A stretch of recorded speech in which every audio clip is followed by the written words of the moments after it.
اپنی اولاد کو حضور علیہ السلام کے حسن کا ذکر سنائیے، حضور کے جمال کے تذکرے بتائیے۔ یہ انسانی فطرت ہے، یہ انسانی طبع ہے کہ اس کا حسن کی طرف میلان ہوتا ہے۔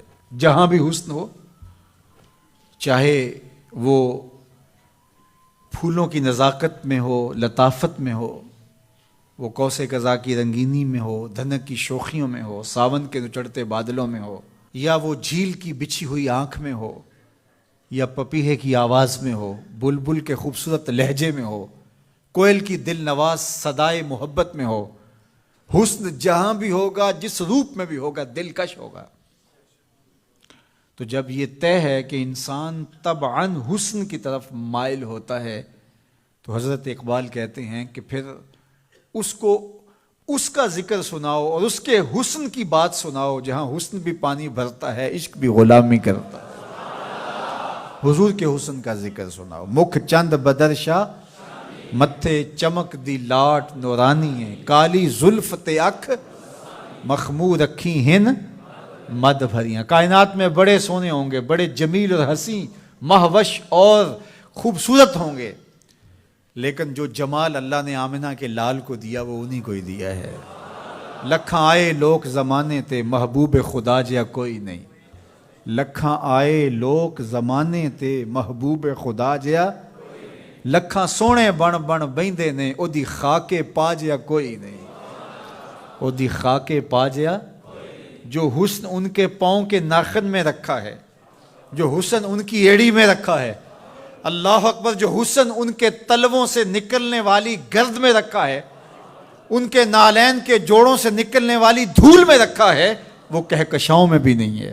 جس کے تلووں کا دھون ہے آب حیات، جس کے تلووں کا دھون آب حیات ہے، وہ جان مسیحا ہمارا نبی۔ اللہ اکبر۔ حضرت میمونہ بنت کردم رضی اللہ تعالی عنہ صحابیہ ہیں، فرماتی ہیں مجھے شوق ہوا حضور کو دیکھنے کا، تو میں اپنے باپ کے ساتھ حضور کو دیکھنے آئی، اور حضور ناقہ پہ سوار تھے، چہرے کی چمک کہ آنکھ نہیں اٹھتی تھی، کہاں ہمت کے اس جمال کی تابشوں کی تاب لا سکیں۔ تو کہا میرے میں ہمت نہ پڑی کہ جمال روح محمد کا نظارہ کروں، تو میری نظر ادب سے اور جلووں کے وفور سے جھک گئی، تو میں حضور کا چہرہ تو نہ دیکھ پائی، لیکن حضور سواری پہ بیٹھے تھے تو میری نظر حضور کے مبارک قدموں پہ پڑی۔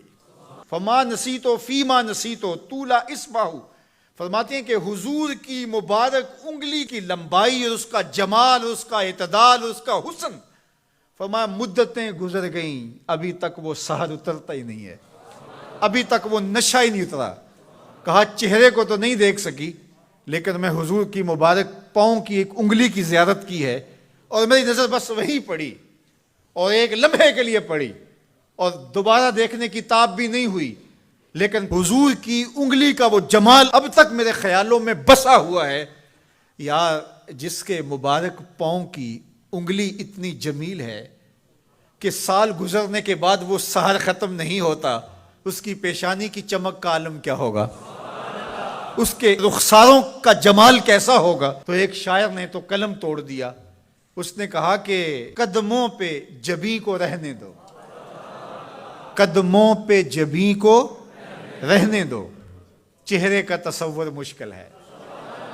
ذرا غور کیجئے، یہ میمونہ بنت کردم کی کہانی ہے، شاعر کی زبانی میمونہ بنت کردم کی کہانی، اور آپ کی سماعتوں کو چمک دے رہی ہے اور میری زبان کو لطافت بخش رہی ہے۔ میری زبان میٹھی نہیں ہے، حضور کا نام میٹھا ہے۔ وہ کسی نے کہا تھا نا کہ میں بلبل خوش لہجائے گلزار نبی ہوں، میں بلبل خوش لہجائے گلزار نبی ہوں، میٹھی ہیں میری باتیں نمک خار نبی ہوں۔ میں میٹھا نہیں ہوں، میری زبان پہ جو نام ہے وہ نام میٹھا ہے۔ آپ کی سماعتوں میں رس گھل رہا ہے تو یہ نام محمد کی برکت ہے، اور روح کو تازگی مل رہی ہے، فرحت مل رہی ہے۔ ابھی شعر مکمل ہوگا تو آپ بے چین ہو جائیں گے۔ اندر بوٹی مشک مچایا اتے جاں پھلاں تے آئی ہوں، خوشبو پھیل جائے گی اندر۔ سنیے لفظ، میمونہ بنت کردم کہتی ہیں کہ میں اس جمال کو ابھی تک بھول نہیں سکی، وہ نشہ ابھی تک اترا نہیں ہے، وہ حسن ابھی تک نگاہوں سے ہٹا نہیں ہے، سال گزر گئے، مدتیں بیت گئیں، ابھی تک انگلی کا جمال نگاہوں کے سامنے ہے۔ تو شاعر کا تصور دیکھیے، وہ کہتا ہے کہ قدموں پہ جبیں کو رہنے دو، قدموں پہ جبیں کو رہنے دو، چہرے کا تصور مشکل ہے، چہرے کا تصور، جب چاند سے بڑھ کر ایڑی ہے رخسار کا عالم کیا ہوگا، جب چاند سے بڑھ کر ایڑی ہے رخسار کا عالم کیا ہوگا۔ تو اپنی اولاد کو حضور کی محبت سکھاؤ، انہیں حضور کا حسن بیان کرو۔ مجھے بتاؤ کہ میں حضور کے حسن کا ایک واقعہ سنایا ہے، آپ کی روح پرواز کر رہی ہے کہ نہیں؟ حضور کی محبت کا لیول بلند ہوا کہ نہیں ہوا؟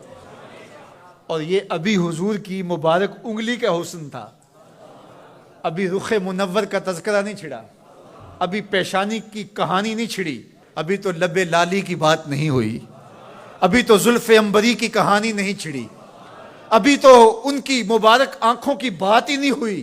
کیا خوب سجن دیاں اکھیاں نے، کیا خوب سجن دیاں اکھیاں نے، جویں پر کے سرائیاں رکھیاں نے، ابھی تو ان آنکھوں کا تذکرہ نہیں چھڑا، اور مازاق کے کجلوں کی کہانی نہیں چھڑی، ابھی تو ابروؤں کی بات نہیں ہوئی، ابھی تو لامبی پلکوں کا تذکرہ نہیں چھڑا، ابھی تو ید اللہ والے ہاتھوں کی بات ہی نہیں ہوئی، ابھی تو علم نشرہ کے سینے کا تذکرہ ہی نہیں ہوا، ابھی تو حضور کی مبارک زلفوں کے خم جن کو خدا بھی حمیم کہے، ابھی تو اس کی کہانی نہیں چھڑی، ابھی تو پاؤں کی انگلی کی بات ہے، اور روح رقص کر رہی ہے۔ تو جب آپ اپنی اولاد کو حضور کے چہرے کا ذکر کریں گے، حضور کے جمال کی کہانی سنائیں گے، تو ان کے سینے میں حضور کا پیار پیدا ہوگا یا نہیں ہوگا؟